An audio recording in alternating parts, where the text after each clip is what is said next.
चलो start. Hello everyone, good morning. स्वागत है सभी का आपके अपने चैनल नाइस पाठशाला में। कैसे हैं बच्चे? उम्मीद है सभी लोग बढ़िया होंगे। जल्दी से आप हमारे साथ जुड़ जाएं ताकि हम आपका सेशन स्टार्ट करें।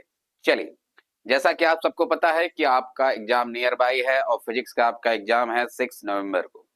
कितने को है बच्चे? 6 नवंबर को है फिजिक्स का एग्जाम। फिजिक्स में अब तक हम लोगों ने ढेर सारे पीवाईक्यूज लगा चुके हैं। जैसा कि जो बच्चे हमारे साथ डेली जुड़ते हैं उनको पता होगा कि हमने 25 का आपका सैंपल पेपर, अप्रैल 25 का पेपर, 24 का पेपर सारे सेट लगा लिया है, 23 का भी लगा लिया। तो अभी तक हम लोगों ने कर लिया है सफिशिएंट क्या प्रैक्टिस। बच्चे, जिस भी बच्चे को अभी तक प्रैक्टिस नहीं हुआ है तो उससे रिक्वेस्ट यही करेंगे, आप सारी वीडियो देखकर आइए। पीवाईक्यू सीरीज के जितने भी है आपको यूट्यूब पर मिल जाएगा। आज आपके सामने और कुछ इंपॉर्टेंट एमसीक्यू मैं लेकर आया हूं, एक एक चीजें मैं एक्सप्लेन करूंगा। तो आप बच्चे यही मैं रिक्वेस्ट करता हूं कि कॉपी लेकर बैठा करिए ताकि आप चीजों को नोट्स करें। खाली हमें ऑप्शन नहीं देखना कि इसका आंसर ए हो गया, इसका आंसर बी हो गया, इसका आंसर सी हो गया। ये खाली देखने से कुछ नहीं होने वाला। आपको ऐसा करना है कि उस टॉपिक से रिलेटेड अगर हम कोई क्वेश्चन यहां पढ़ रहे हैं तो उस टॉपिक, उस ऑप्शन को मैं चारों ऑप्शन को एनालिसिस करता हूं, चारों ऑप्शन को आपको एक्सप्लेन करता हूं और उस टॉपिक से रिलेटेड दोबारा कोई क्वेश्चन आ जाए तो वो आप कर लें। इसीलिए एक तरीके से मैं उस टॉपिक को डिटेल एक्सप्लेन कर देता हूं, एक तरह से लेक्चर ही दे देता हूं उस पर। ठीक है? तो यहां से आपकी सारी प्रॉब्लम खत्म हो जाएगी। काफी बच्चे होंगे कि सर क्या इतना ही कर लेने से काम चल जाने वाला है? हाँ, आप इतना ही कर लीजिए, 110% आपका काम होगा, ये अपन की गारंटी। लेकिन ईमानदारी से जितना मैं यहां करा रहा हूं वो एक एक चीजें नोट करना है। फिर जिस दिन मैं बार बार कहता हूं पेपर होगा 6 नवंबर को, मैं आऊंगा 7 नवंबर को पेपर लेकर, दिखाऊंगा कि मैंने जो पढ़ा है उसमें से क्या क्या है। ठीक है? समझ में आ रही बात सबको? क्लियर है? चलिए, तो देखते हैं। जिसको आंसर आए वो चैट बॉक्स में अपना आंसर लीव कर सकता है बच्चे। मैं तो यहां सॉल्व करूंगा डिटेल में। जिसको आंसर आए वो लीव कर सकता है, कोई दिक्कत नहीं। चैट बॉक्स में अपना आंसर डालते जाए। हम लोगों ने प्रीवियस लेक्चर में बच्चे कर लिया था, 7 क्वेश्चन तक शायद कर लिया था, है ना? हाँ, हमें 9वें क्वेश्चन से करना है क्या? पावर फैक्टर हो चुका है, ये भी हो चुका था, ये हम लोगों ने पढ़ लिया था। यंग्स डबल स्लिट एक्सपेरिमेंट में अगर वेवलेंथ डबल कर दिया जाए तो फ्रिंज विड्थ कितना हो जाएगा? वो भी डबल हो जाएगा क्योंकि डायरेक्टली प्रोपोर्शनल होता है। ऐसे फॉर्मूला आपको बताया था ना मैंने बच्चे कि यंग्स डबल स्लिट एक्सपेरिमेंट को प्रीवियस लेक्चर में डिटेल में समझाया भी था। समझाया था फॉर्मूला, फ्रिंज विड्थ को बीटा से रिप्रेजेंट करते हैं, beta equal to N D lambda upon D. Capital D होता है, नीचे स्मॉल डी होता है। कैपिटल डी क्या होता है वो भी बताए हुए हैं, स्मॉल डी क्या होता है प्रीवियस लेक्चर में हम डिटेल में इस पर डिस्कशन कर चुके हैं। तो बढ़ते बच्चे आगे। अगला क्वेश्चन क्या है? कह रहा the stopping potential in a photo electric experiment depends on. एक और पीवाईक्यू था, शायद मेरे हिसाब से 2024 का था, जिसमें आपको फोटो इलेक्ट्रिक इफेक्ट का एक्सपेरिमेंटल सेटअप बताना था। सबसे पहले काफी बच्चों के मन में आ रहा होगा कि सर फोटो इलेक्ट्रिक इफेक्ट होता क्या है, पहले ये बताइए, है ना? तो बच्चे फोटो इलेक्ट्रिक इफेक्ट क्या होता है, ये आपका टॉपिक है dual nature and radiation. Dual nature, है ना, ऑफ रेडिएशन एंड मैटर का है, एक चैप्टर है आपका उसमें। तो सबसे पहले में आप लोगों ने अगर याद हो बच्चे तो स्ट्रक्चर ऑफ एटम केमिस्ट्री का आपका एक चैप्टर है, उसमें भी आपने इसके बारे में पढ़ा है, फोटो इलेक्ट्रिक इफेक्ट के बारे में। क्या होता है फोटो इलेक्ट्रिक इफेक्ट? और मैंने कई बार इसको समझा चुका हूं मैं। फोटो इलेक्ट्रिक, फोटो का मतलब होता है लाइट, और जब लाइट की मदद से इलेक्ट्रिसिटी बन रहा हो, इलेक्ट्रिकल एनर्जी जनरेट हो रहा, करंट फ्लो हो रहा हो, that is called photo electric effect. नाम ही है फोटो इलेक्ट्रिक। मतलब फोटो का मतलब लाइट, इलेक्ट्रिक का मतलब करंट। कैसे होता है थोड़ा समझते हैं। तो सबसे पहले आपको समझना पड़ेगा इलेक्ट्रॉन एमिशन क्या होता है, या फोटो एमिशन किसे कहते हैं। What is photo emission? तो बच्चे मैं डिटेल में इसको जा रहा हूं ताकि इससे रिलेटेड कोई क्वेश्चन आ जाए। मैं इसका एक्सपेरिमेंट भी अभी बता दे रहा हूं क्या होता है, क्योंकि वो बहुत पूछा जाता है। फोटो एमिशन, और इसके एप्लीकेशंस भी बता दूंगा। फोटो एमिशन, ये फोटो एमिशन का क्या मतलब? फोटो का मतलब लाइट, एमिशन मतलब कोई चीज निकल रहा है, एमिट कर रहा है। आप लोगों को याद हो अगर मैंने बताया था बच्चे कि किसी भी मेटेलिक सरफेस से प्लेट में अगर हम कोई लाइट वेव टकराएं, ईएम वेव टकराएं, उसमें फॉल कर रहा है, तो क्या होता है, उसके इलेक्ट्रॉन्स एनर्जी को गेन करके एक्साइट हो जाते हैं। जो लाइट उसमें फॉल कर रही है, जो ईएम वेव उसमें फॉल कर रही है, उस एनर्जी को गेन करके इलेक्ट्रॉन एक्साइट हो जाते हैं और इजेक्ट हो जाते हैं, उसके सरफेस से बाहर निकल जाते हैं। इसी को बोला जाता है फोटो एमिशन। अब मतलब आप कहेंगे सर इसका मतलब इलेक्ट्रॉन का किसी मेटालिक सरफेस से, प्लेट से बाहर निकलना, इजेक्ट करना कहलाता है इमिशन। इसी को इलेक्ट्रॉन इमिशन कहते हैं। तो क्या आपके दिमाग में आएगा, क्या लाइट से ही केवल इलेक्ट्रॉन को इजेक्ट कराया जा सकता है? नहीं बच्चे, जो इलेक्ट्रॉन इमिशन होता है वो 4 तरह का होता है। अगर आप सन लाइट मतलब लाइट का इस्तेमाल कर रहे हैं, कोई सोर्स ऑफ लाइट, जरूरी नहीं सनलाइट हो, कोई भी सोर्स ऑफ लाइट हो, उसको लाइट को फॉल कराकर इलेक्ट्रॉन को इजेक्ट करा रहे हैं, तो उसको फोटो एमिशन बोला जाता है। क्या बोला जाता है बच्चे? Simply photo emission. आप एक फास्ट मूविंग कोई पार्टिकल लाइए, लेट्स से आप एक फास्ट मूविंग इलेक्ट्रॉन को टकरा रहे हैं, फॉल करा रहे हैं, तो अगर फास्ट मूविंग इलेक्ट्रॉन जाकर टकराएगा तो वो अपना एनर्जी उस मेटल के प्लेट में बैठे इलेक्ट्रॉन को ट्रांसफर करेगा, वो उस एनर्जी को गेन करके इजेक्ट कर जाएगा, तो इसको बोलते हैं सेकेंडरी एमिशन। क्यों? क्योंकि यहां एक इलेक्ट्रॉन प्राइमरी था जो हाई स्पीड से जाके टकराया, दूसरा इलेक्ट्रॉन जो सरफेस में मेटल के बैठा था वो उस एनर्जी को गेन करके इजेक्ट हुआ, इसलिए उसको बोलते हैं सेकेंडरी एमिशन। मतलब इलेक्ट्रॉन इलेक्ट्रॉन का कोलिजन हुआ जिसकी वजह से एमिशन हुआ इलेक्ट्रॉन का। एक ये तरीका हो गया। आप इलेक्ट्रिक फील्ड से भी इलेक्ट्रॉन को एमिट करा सकते हैं। आप इलेक्ट्रिक फील्ड का भी इस्तेमाल करके इलेक्ट्रॉन को एमिट करा सकते हैं। आई बात समझ में? आप हीट देकर इलेक्ट्रॉन को एमिट करा सकते हैं, उसको क्या बोलते हैं? थर्मल एमिशन कह सकते हैं आप, ये थर्मियोनिसिस कहते हैं, थर्मियोनिसिस। हीट देकर भी। तो 4 तरीके से आप इलेक्ट्रॉन को इमिट करा सकते हैं, लेकिन अपना यहां टॉपिक है फोटो एमिशन, लाइट वाला कॉन्सेप्ट। और जो इससे इलेक्ट्रॉन इमिट होगा उसको फोटो इलेक्ट्रॉन कहते हैं, और जो इससे करंट बनेगा that is called photo current. अब आप कहेंगे सर करंट कैसे बन गया? चलिए समझाते हैं, इसका एक्सपेरिमेंटल सेटअप आपको बताते हैं। इसके एक्सपेरिमेंटल सेटअप में बच्चे बिल्कुल एक ट्यूब हम लेंगे, थोड़ा बहुत आपको याद हो तो कैथोड रे ट्यूब एक्सपेरिमेंट था, बिल्कुल उसी प्रकार से एक ट्यूब लेंगे। ये एक क्या लेंगे बच्चे? ट्यूब। एक मिनट, एक क्या लेंगे बच्चे? ट्यूब लेंगे। चलिए ये ले लिया हमने ट्यूब। क्या ले लिया बच्चे? ये ले लिया हमने ट्यूब। यहां हम बना देंगे एक विंडो। विंडो क्यों बनाए हैं अभी आप समझ जाएंगे, इस विंडो का काम क्या है अभी आप समझ जाएंगे। यहां लगा देंगे एक प्लेट। ये प्लेट क्यों लगाया हूं मैं वो भी अभी आप समझ जाएंगे, टेंशन नहीं लेना, मेटालिक प्लेट है। यहां भी एक प्लेट में लगा देता हूं। ये सब प्लेट क्यों लगाए गए हैं अभी पता चल जाएगा आपको जब मैं समझाऊंगा। तो पहले आप समझिए डायग्राम कैसे बनाना है। यहां से वायर जाएगा, ये जाएगा यहां, यहां एक की लगा देते हैं। क्या लगा देते हैं बच्चे? की। यहां आपका आ जाएगा बैटरी। क्या आ जाएगा? बैटरी आ जाएगा बच्चे। ये नेगेटिव पॉजिटिव टर्मिनल। यहां एक रिहोस्टेट लगा देते हैं। अब रिहोस्टेट कैसे लगता है आप सबको पता है, ऐसे यहां से आएगा ये RH रिहोस्टेट। आपको पता है ये वेरिएबल रेजिस्टेंस प्रोवाइड करता है सर्किट में। क्या यही बात है? बिल्कुल यही बात है। आप कहेंगे सर इस मेटालिक प्लेट को मैं C नाम दे देता हूं, इसको A नाम दे देता हूं। ये है विंडो।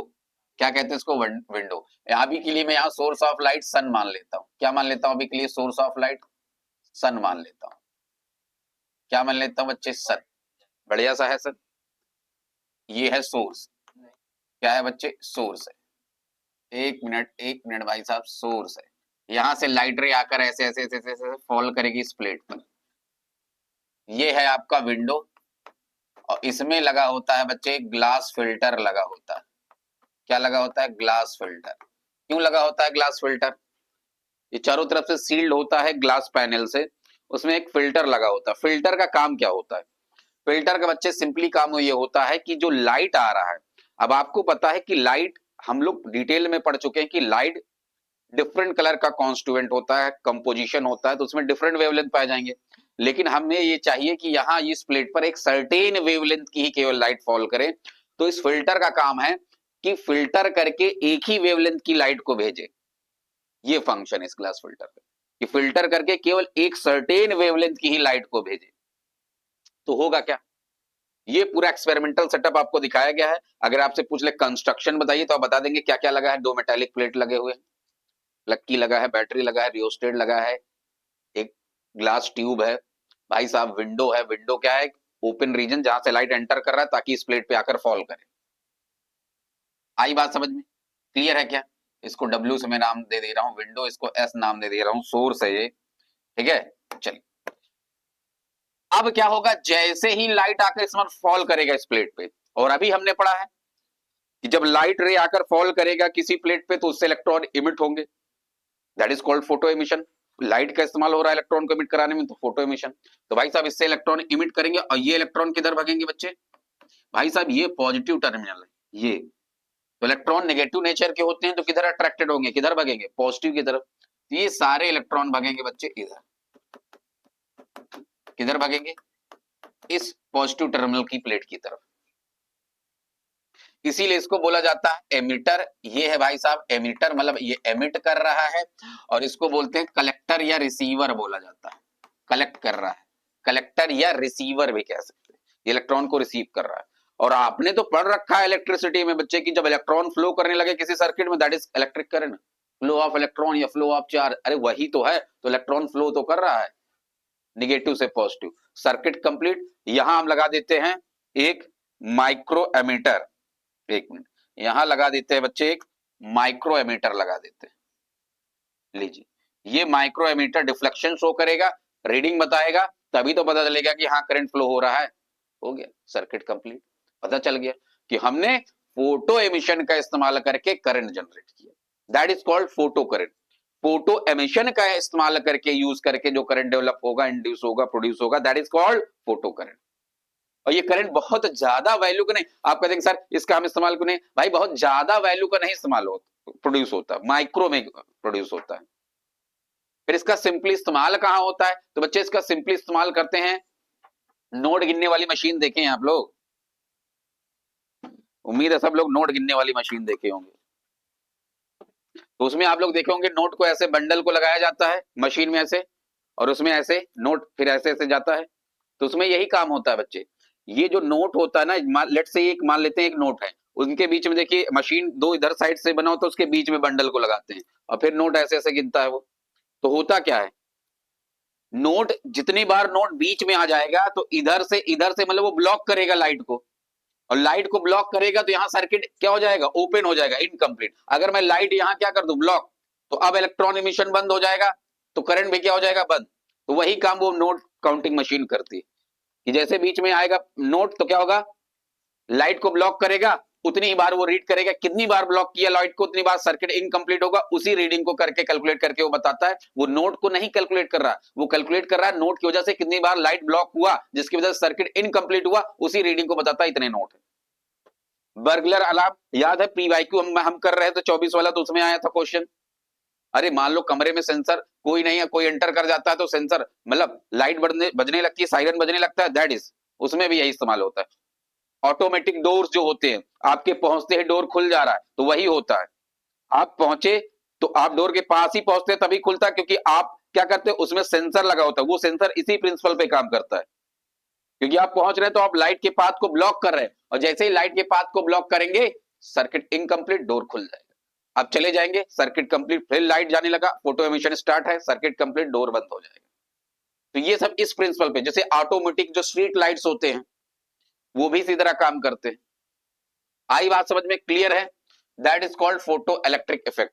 अब इसमें बच्चे क्वेश्चन पूछा है द स्टॉपिंग पोटेंशियल क्या होता है, थोड़ा ये समझते हैं। अब आते हैं क्वेश्चन पर। ये आपका पूरा एक्सपेरिमेंटल सेटअप था। अब इसमें अपनी भाषा में आप लिख सकते हैं कि एक लाइट इस विंडो से एंटर करेगा, फॉल करेगा इस मेटालिक प्लेट पे, इलेक्ट्रॉन इधर से इधर इमिट होगा, ये रिसीवर होगा, रिसीव करेगा तो सर्किट कंप्लीट होगा, ये माइक्रोमीटर डिफ्लेक्शन शो करेगा, this shows that electric current flows, that is called photo current. तो ये सब चीजें तो आप लिख लेंगे ना। क्लियर है? समझ में आ रही बात? क्योंकि ये 24 वाले में आया है क्वेश्चन, एक्सपेरिमेंटल सेटअप वाला। आगे बढ़ जाए आप। चलिए अब आते हैं क्वेश्चन पर। क्वेश्चन कह रहा है स्टॉपिंग पोटेंशियल। आपके मन में आएगा सर स्टॉपिंग पोटेंशियल क्या होता है, तो समझते हैं।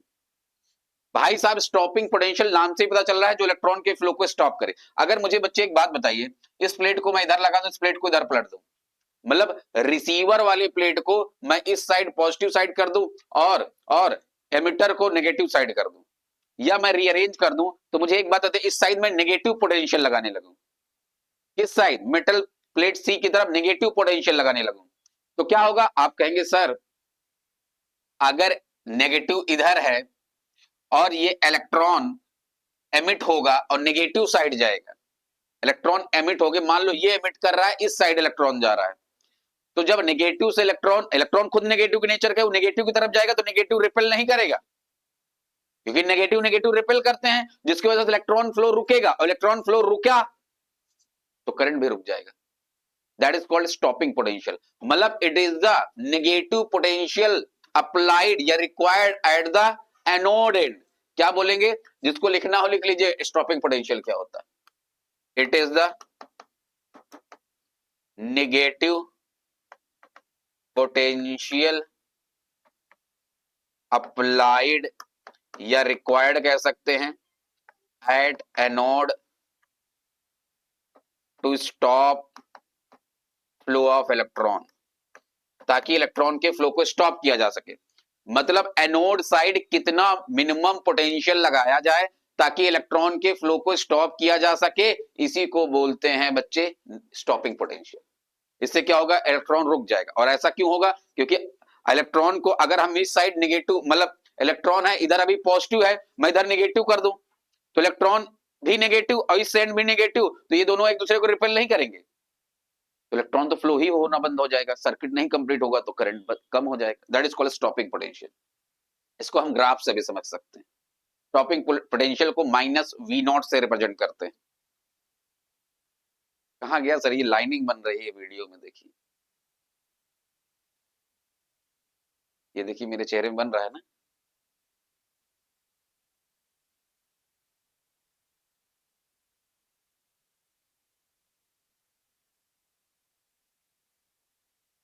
लाइव नहीं है, रिकॉर्डिंग चल रहा है। हाँ, इसी में देखिए।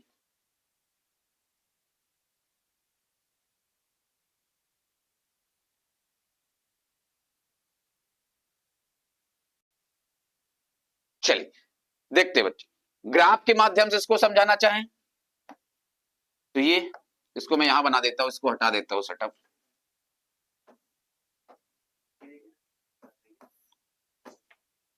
हाँ, ये जो लाइनिंग बन जा रही है ना, ये जैसे जैसे मैं जा रहा हूँ ऐसा नहीं लगता कट रहा है यहाँ से, ये बोर्ड पीछे ऊपर नीचे हो रहा है। नहीं नहीं, बोर्ड ऊपर नीचे नहीं हो रहा है, ये देखो लाइनिंग बन रही है, कट रही है।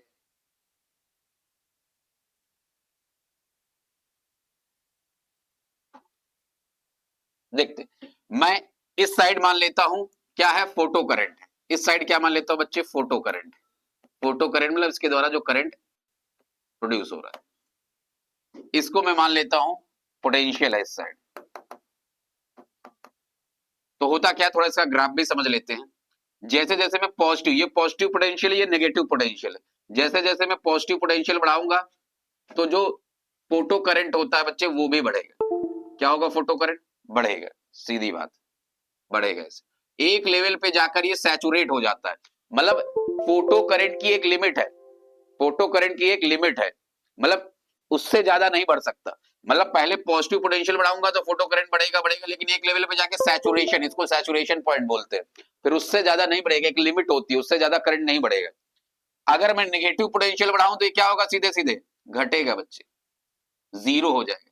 इसी को, जिस पॉइंट पे करंट जीरो हो गया, जितना नेगेटिव पोटेंशियल लगाने पे करंट जीरो हो गया, इसी को माइनस वी नॉट से रिप्रेजेंट करते हैं, इसी को स्टॉपिंग पोटेंशियल बोला जाता है।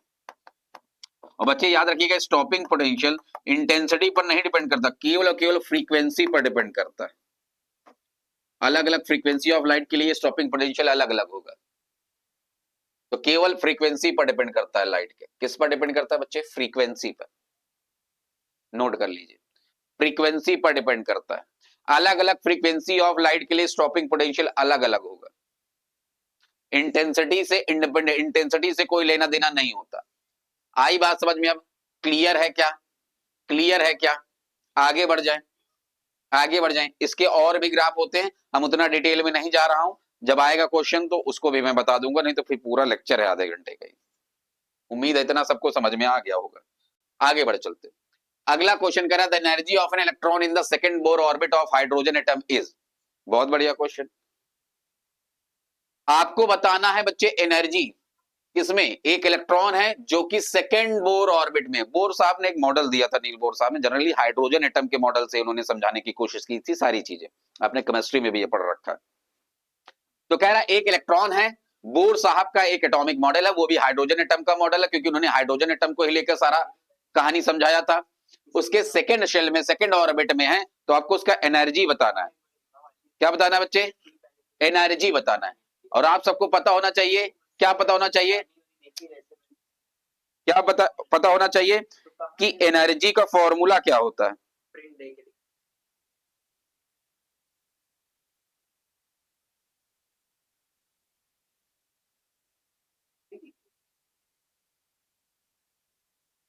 चलिए, हाँ, एनर्जी का फॉर्मूला आपको पता होना चाहिए कि Bohr model of hydrogen atom में जो एनर्जी निकाला जाता है किसी ऑर्बिट का, उसका फॉर्मूला क्या होता है। हम एक दो बार इस पर और क्वेश्चन करते हैं। लाइनिंग हट क्यों नहीं रही, अरे ये देखो, जैसे ये बीच में मेरे चेहरे पे ये बन जाता है, नहीं दिख रहा है तुमको, है ना, समझ गया ना, ये जो ऐसे, अरे ये यहां से ठीक होता है लेकिन उसको छुओगे तो कट जाएगा फिर।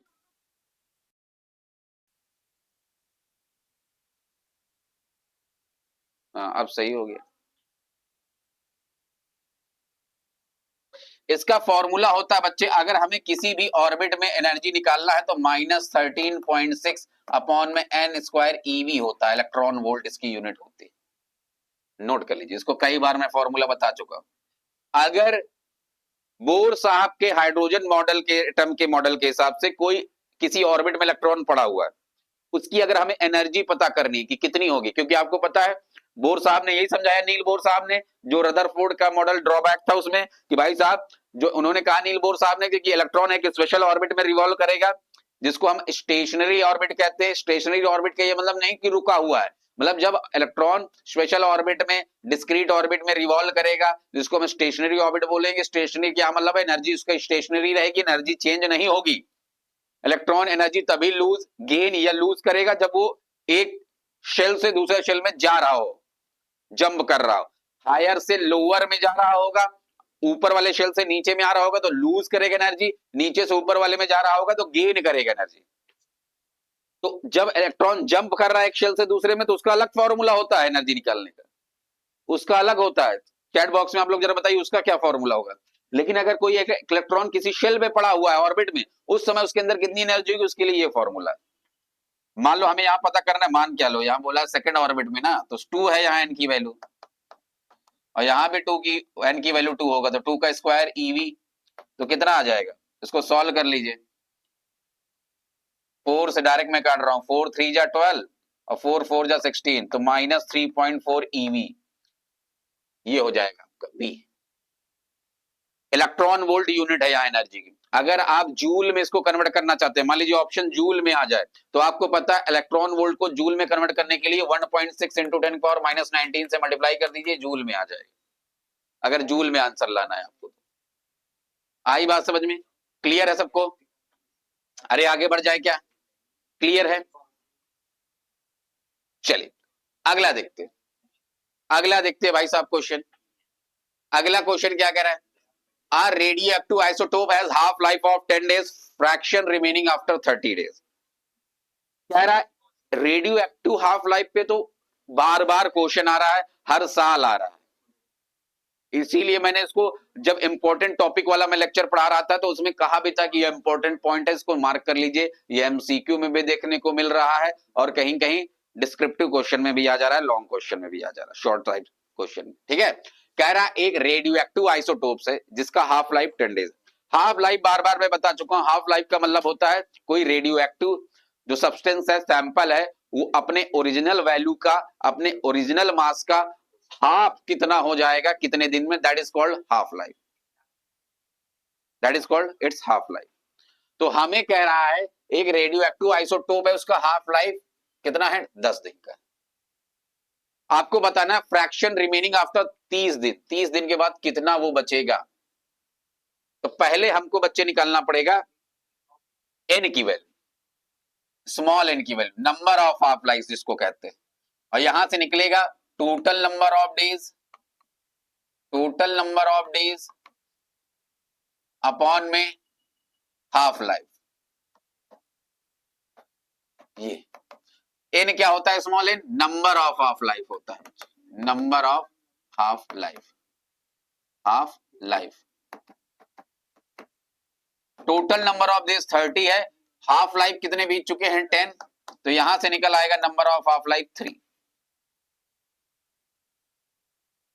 अब हमें पता है कि हमें सैंपल रिमेनिंग पता करना है, तो फॉर्मूला होता है 1/2 की पावर एन। तो 1/2 की पावर एन कितना है, 3 है, इसको सॉल्व करूंगा तो 1/8, ये आंसर आ जाए 1/8 सी। तो हमने इस फॉर्मूले का इस्तेमाल करके एन निकाला, फिर 1/2 की पावर एन सदाबहार इसका फॉर्मूला, एवरग्रीन फॉर्मूला, उसमें पुट करके हमने भाई साहब निकाल लिया। कोई दिक्कत समझ में आ गई क्या बात, क्लियर है क्या? कई बार इस पर हम लोग क्वेश्चन कर चुके हैं, तो कुछ चीजें तो आप देख रहे होंगे, कुछ बच्चे समझ गए होंगे जो स्मार्ट बच्चे हैं कि भाई साहब सैंपल पेपर में भी आ रहा है, 23 के क्वेश्चन पेपर में भी आ रहा है, 24 में भी आ रहा है, 25 में भी आ रहा है, तो भाई साहब कहीं ना कहीं खेला होगा। ठीक है, समझ में आ रही बात? आगे बढ़ जाएं अगले क्वेश्चन की ओर। चलिए अगला क्वेश्चन देखते हैं। कह रहा in N N type semiconductor the majority charge carriers are. हम लोग बार बार मैं कह रहा हूं सेमीकंडक्टर में N type, P type, PNP, NPN diode, PN diode junction क्या होता है भाई साहब, ये तो तैयार ही कर लीजिए। कह रहा है एन टाइप ऑफ सेमीकंडक्टर है, उसमें मेजॉरिटी चार्ज कैरियर क्या है? चार्ज कैरियर कौन होते हैं? आपको मैंने बताया वैलेंस बैंड पढ़ाया, कंडक्शन बैंड बनाया कि वैलेंस बैंड वहां जो इलेक्ट्रॉन बाइंडेड होते हैं, जब हम एनर्जी देते हैं तो उस एनर्जी को गेन करके वो कंडक्शन बैंड में जाते हैं, जहां फ्री इलेक्ट्रॉन का काम करते हैं, तभी कंडक्टिविटी ऑफ इलेक्ट्रिसिटी शो करते हैं। कई बार बता चुका हूं बच्चे, बता चुका हूं कि नहीं? आप कहेंगे बिल्कुल सर। तो भाई साहब होगा क्या एन टाइप ऑफ सेमीकंडक्टर, तो बताते बताते थक चुका। आप लोग कहा था मैंने क्या कि हमेशा डोपिंग की जाती है, पी और एन टाइप ऑफ कंडक्टर बनाने के लिए सेमीकंडक्टर डोपिंग की जाती है। डोपिंग मतलब मिक्सिंग। और किसके साथ मिक्सिंग? पी टाइप के लिए मिक्सिंग की जाती है। वैसे आपको पता होना चाहिए सेमीकंडक्टर के आउटर वैलेंस इलेक्ट्रॉन कितना होता है, तो सेमीकंडक्टर का बच्चे वैलेंस इलेक्ट्रॉन होता है 4। सिलिकॉन जर्मेनियम के आउटर मोस्ट शेल में 4 इलेक्ट्रॉन पाए जाते हैं, तो सेमीकंडक्टर का 4 है। जब हम किसी प्योर सेमीकंडक्टर का, लेट्स से सिलिकॉन का, डोपिंग कर देते हैं, मिक्सिंग कर देते हैं, किसके साथ, किसके साथ बच्चे?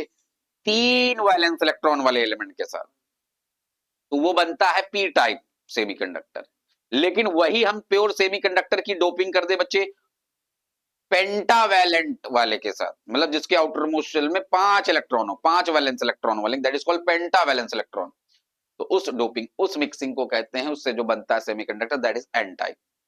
तो आप कहेंगे सर इसका मतलब सेमीकंडक्टर में 4 इलेक्ट्रॉन होते हैं आउटर मोस्ट शेल में, इसके 5 जो इसमें एन टाइप में जो मिलाया जाएगा एलिमेंट, तो जब 5 होंगे बच्चे तो 4 तो इलेक्ट्रॉन अपना पोजीशन ले लेंगे, कोवेलेंट बॉन्ड बना लेते हैं, 4 इलेक्ट्रॉन कोवेलेंट बॉन्ड बना लेंगे, 5वां इलेक्ट्रॉन फ्री रह जाएगा।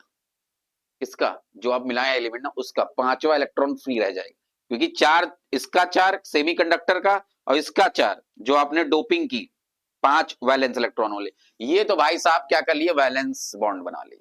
बचा लास्ट वाला एक इलेक्ट्रॉन, वो भाई साहब फ्री इलेक्ट्रॉन हो जाएगा। वही मेन काम करता है भाई साहब, वही कैरी करेगा, क्योंकि कंडक्टिविटी के लिए, इलेक्ट्रिकल कंडक्टिविटी के लिए फ्री इलेक्ट्रॉन चाहिए, और वही फ्री इलेक्ट्रॉन का काम करेगा, वही जंप करेगा कंडक्शन बैंड में, कंडक्टिविटी बनाएगा। तो भाई साहब इलेक्ट्रॉन, फ्री इलेक्ट्रॉन पाए जाते हैं, ये हो जाएगा। मेजॉरिटी चार्ज कैरियर होता है बच्चे इलेक्ट्रॉन, वो भी फ्री इलेक्ट्रॉन्स।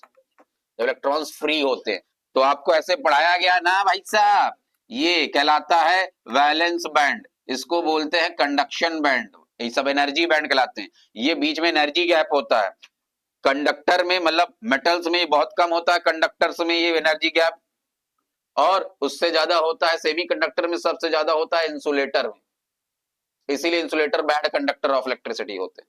इसी एनर्जी गैप को ये पार करेंगे इलेक्ट्रॉन और कंडक्शन बैंड में जाएंगे, फ्री इलेक्ट्रॉन चार्ज कैरियर का काम करेंगे और गुड कंडक्टर ऑफ इलेक्ट्रिसिटी बनेंगे। अरे बोलो समझ में आ गया क्या? आगे बढ़ जाएं क्या? होल्स भी बता चुका हूं आप लोगों को क्या होता है प्रीवियस लेक्चर में, सब बता चुका हूं, बता चुका हूं कि नहीं?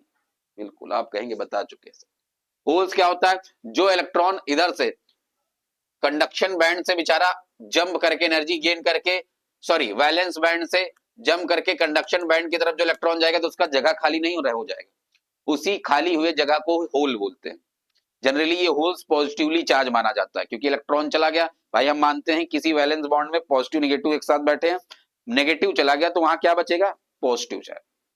सच में होल नहीं होता, एक थ्योरेटिकल पार्ट है इसलिए हम होल बोलते हैं या उसी को पॉजिटिवली चार्ज पॉइंट बोलते हैं। चलिए भाई साहब अगला क्या है? The range of frequencies used for TV transmission is, TV transmission के लिए किस रेंज की फ्रीक्वेंसी इस्तेमाल होती है? टीवी ट्रांसमिशन जो आपके घर में टीवी भी चलता है उसमें जो सिग्नल आता है उसमें फ्रीक्वेंसी, पहले तो आपको ये पता होना चाहिए कौन सा ईएम वेव इस्तेमाल होता है। ये तो बहुत सस्ता टिकाऊ, ये तो बच्चों वाला क्वेश्चन है, दैट इज रेडियो वेव। इन्हीं का इस्तेमाल किया जाता है टीवी रेडियोस के लिए। ये आप लोगों को पढ़ाया जा चुका है चैप्टर, पढ़ाई नहीं मैंने बताया है, हाँ बिल्कुल ये तो बताया हूं कि ये इंपॉर्टेंट है। जैसे मैंने कहा था आपको सारे ईएम वेव तैयार रखने हैं, उनकी वेवलेंथ, उनकी फ्रीक्वेंसी, किसकी वेवलेंथ ज्यादा होती है, किसकी फ्रीक्वेंसी कम होती है, किसकी एनर्जी ज्यादा होती है। जनरली 7 तरह के होते हैं लेकिन अगर कॉस्मिक ऐड कर देंगे उसमें तो 7-8 तरह का हो जाएगा। आपको वो पूरा याद रखना, जैसे alpha beta gamma x-ray infrared ultraviolet, इन सबकी फ्रीक्वेंसी वेवलेंथ बोला होना ही, चार्ट बना के याद रखिए, इससे क्वेश्चन आता है। तो पहले तो आपको याद होना चाहिए टीवी और रेडियो में क्या इस्तेमाल होता है, रेडियो वेव का इस्तेमाल होता है। अब आप लोग मुझे कमेंट बॉक्स में बताइए रेडियो वेव की वेवलेंथ क्या होती है और फ्रीक्वेंसी क्या होती है, ये बताइए दोनों कमेंट बॉक्स में। यहां जो क्वेश्चन पूछा वो पूछा है टीवी ट्रांसमिशन के लिए किस फ्रीक्वेंसी रेंज की हम फ्रीक्वेंसी इस्तेमाल करते हैं। तो बच्चे हम इस्तेमाल करते हैं, देखिए 2 फ्रीक्वेंसी हम इस्तेमाल करते हैं, एक इस्तेमाल करते हैं हाई फ्रीक्वेंसी रेंज, एक इस्तेमाल करते हैं बच्चे हाई फ्रीक्वेंसी रेंज,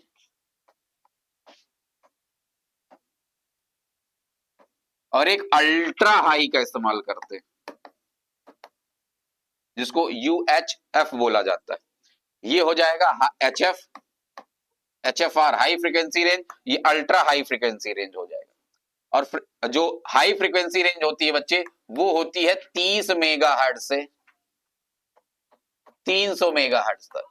तो आंसर तो इसका यही होगा, हम यही ज्यादातर इस्तेमाल करते हैं। लेकिन एक बैंड और भी इस्तेमाल होता है that is ultra high frequency, जो कि होता है ये 300 मेगाहर्ट्ज से लेकर 3 गीगाहर्ट्ज तक, क्योंकि अलग अलग टीवी के लिए ट्रांसमिशन की अलग अलग फ्रीक्वेंसी रेंज का इस्तेमाल होता है। लेकिन यहाँ आप आंसर ये लिखेंगे 30 मेगाहर्ट्ज से 300 मेगाहर्ट्ज तक की बैंड फ्रीक्वेंसी का इस्तेमाल होता है टीवी सिग्नल के लिए।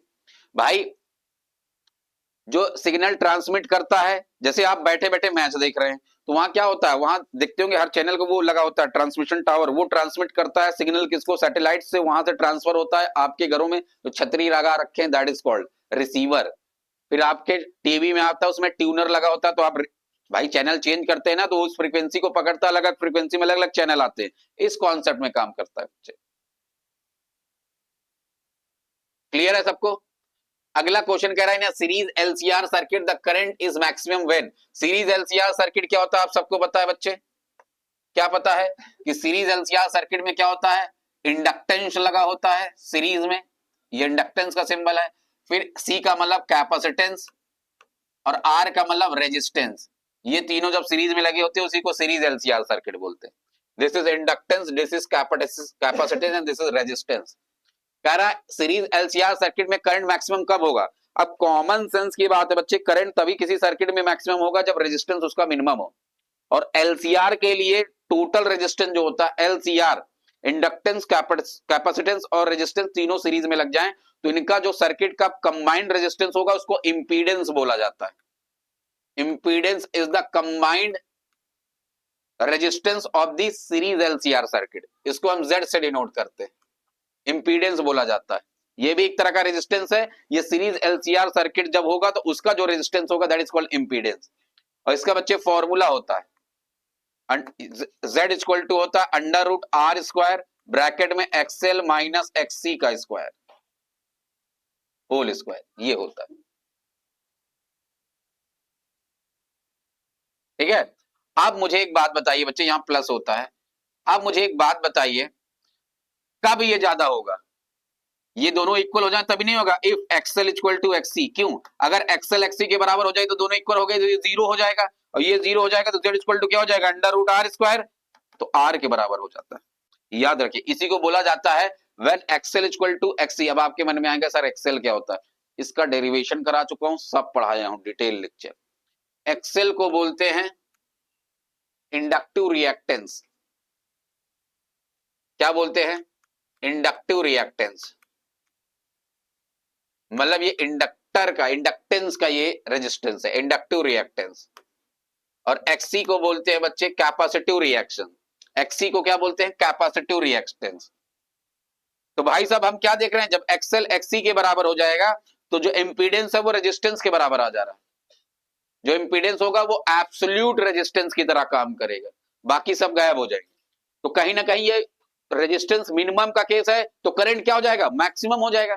तो कंडीशन कौन सी होगी? जब एक्सएल एक्सी के बराबर हो। ये बेस में होना चाहिए एक्सएल, ऐसे होगा, या गलत लिखा, ऐसे होगा नीचे बेस में, ठीक है। जहां एक्सएल को क्या कहते हैं, फिर रिपीट कर रहा हूं मैं, इंडक्टिव रिएक्टेंस कहते हैं, एक्सी को कैपेसिटिव रिएक्टेंस कहते हैं।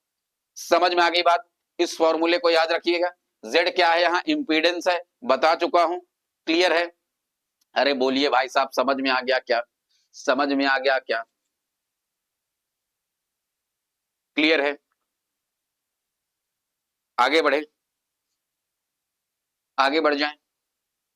चलिए अगला क्वेश्चन कह रहा है de Broglie wavelength of electron accelerated by 100 volt potential is approximately.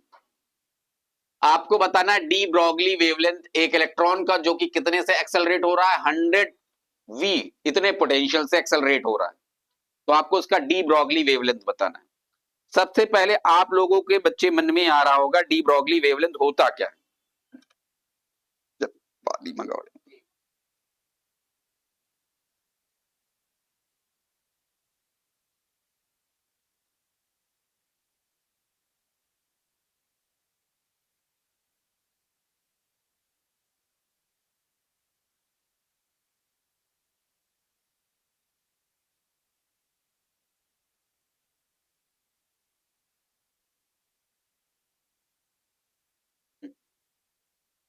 ठीक, देखते हैं। हाँ, क्या बता रहा था मैं? D Broglie wavelength. तो डी ब्रॉगली वेवलेंथ का फॉर्मूला क्या होता है, फिर मैं इसको एक डिटेल में समझाऊंगा डी ब्रॉगली वेवलेंथ होता क्या है। तो लैम्डा इक्वल टू होता है 12.27 अपॉन में अंडर रूट वी एंगस्ट्रॉम होता है बच्चे, ये फॉर्मूला होता है। तो वी क्या है? यहां पोटेंशियल है, अपने को पोटेंशियल गिवन है बच्चे, कितना गिवन है? 100 गिवन है। एंगस्ट्रॉम में आएगा, आप इसको समझ रहे हैं, एंगस्ट्रॉम में है तो आप मीटर में कन्वर्ट कर सकते हैं, कोई बड़ी बात नहीं है। जनरली एंगस्ट्रॉम में ही आता है, यूनिट है इसकी, ठीक है। एक एंगस्ट्रॉम में आप सबको पता है कितना होता है? कितना होता है एक एंगस्ट्रॉम में मीटर? चैट बॉक्स में बताएं सब लोग। इसका क्या हो जाएगा? 12.27, 100 का रूट 10 हो जाएगा तो डेसिमल शिफ्ट हो जाएगा, मतलब 1.227 आ जाएगा एंगस्ट्रॉम, ये आंसर हो जाएगा। ऑप्शन एंगस्ट्रॉम में है तो कोई सरदर्दी की जरूरत नहीं, सही है 1.227। अरे भाई, अरे भाई, अरे भाई, हाँ सही तो है 1.22। कौन सा ऑप्शन मैच ज्यादा कर रहा है? 1.22, तो ये ए वाला जो लगभग ज्यादा नजदीक हो उसी को हम मार्क कर देंगे। अरे आई बात क्या समझ में? भाई 2-3 ही तो हो जाएगा, 2-2-7। अरे राउंड ऑफ करेंगे बच्चे तो ये 3 ही तो हो जाएगा। आई बात समझ में? अब आपके दिमाग में आएगा सर डी ब्रॉगली वेवलेंथ क्या होता है। देखिए, डी ब्रॉगली साहब एक साइंटिस्ट हैं, उन्होंने डुअलिटी को प्रूव करने के लिए, डुअलिटी मतलब चैप्टर ही नाम है जिस चैप्टर का हम लोग पढ़ रहे हैं, क्या चैप्टर का नाम है बच्चे? क्या नाम है? Radiation and dual nature of matter. तो भाई साहब डी ब्रॉगली साहब ने एक एक्सपेरिमेंट इक्वेशन दिया और बताया, किस चीज को प्रूव करने के लिए? कि भाई साहब जो लाइट होता है, या लाइट नहीं, उन्होंने किसी भी मैटर के लिए बात किया। अभी तक तो हम लाइट के लिए बात कर रहे हैं, वो कह रहे भाई किसी भी मैटर, किसी भी मैटर का जो पार्टिकल होगा, मॉलिक्यूल होगा, वो डुअल नेचर शो करेगा। खाली लाइट नहीं, किसी भी मैटर का जो पार्टिकल होगा, मॉलिक्यूल होगा, वो डुअल नेचर शो करेगा। मतलब वेव नेचर भी और पार्टिकल नेचर भी। डुअलिटी की प्रॉपर्टी को प्रूफ करने के लिए उन्होंने एक कॉन्सेप्ट दिया, एक्सपेरिमेंट किया, जिससे उन्होंने वेवलेंथ निकालने का फॉर्मूला बताया, that is called D Broglie wavelength, जो ऐसे निकलता है। आई बात समझ में? क्लियर है? वैसे तो वहां से एक फॉर्मूला और सामने आता है कि डी ब्रॉगली वेवलेंथ निकालने के लिए एच इक्वल टू होता है H upon P. H Planck constant होता है, पी होता है मोमेंटम। ये यहां से भी निकल सकता है, पोटेंशियल के रिस्पेक्ट में ये हो जाएगा फॉर्मूला। आई बात समझ में? क्लियर है? समझ में आ गया सबको? चलिए, तो यहीं तक रखते हैं आज का सेशन बच्चे, फिर मिलेंगे इसके आगे कहानी लेकर अगले वीडियो में। डेली आप हमारे साथ जुड़ते जाइए, आपकी तैयारी करवाने की जिम्मेदारी अपनी है। बस जितना आपसे कहा जाए वो आप बच्चे एक एक चीज नोट करिए ईमानदारी से। कहीं कोई डाउट है आप चैट बॉक्स में बताइए, मैं उसको अगले स्लाइड में इंक्लूड कर लूंगा। ठीक है, टेंशन नहीं लेना। तो थैंक यू एवरीवन मेरे साथ जुड़ने के लिए, फिर मिलेंगे अगले वीडियो में, तब तक के लिए सभी को बाय बाय।